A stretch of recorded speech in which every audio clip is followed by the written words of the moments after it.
तर विद्यार्थी मित्रांनो मैत्रिणींनो, राज्यसेवा पूर्व परीक्षा तसंच कंबाईन पूर्व आणि मुख्य परीक्षेच्या दृष्टिकोनातून अतिशय महत्त्वाचं अभियान म्हणजे राष्ट्रीय अणुऊर्जा अभियान 2025-26 जे आत्ताचा जो इकॉनॉमिक सर्वे आला 2026चा त्याच्यामध्ये याचा उल्लेख करण्यात आलेला आहे। तर त्याच्यामधूनच हे मी पूर्णपणे इन्फॉर्मेशन घेतलेली आहे।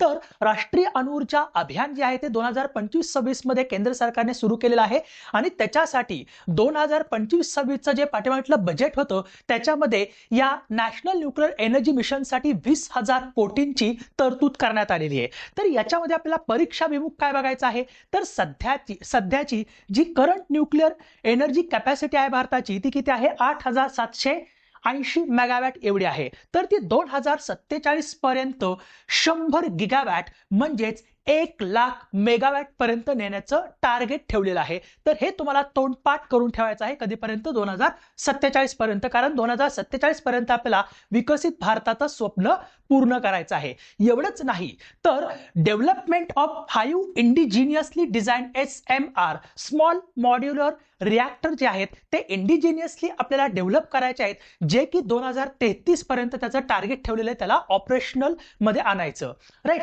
तर हे लक्षात ठेवा। आणि सगळ्यात महत्त्वाचं तर आणखी उद्दिष्ट काय, तर फोकस ऑन एनर्जी सिक्युरिटी आणि क्लीन पॉवर वरती फोकस करण्यासाठी हे राष्ट्रीय अणुऊर्जा अभियान 2025-26 सुरू केलेलं आहे।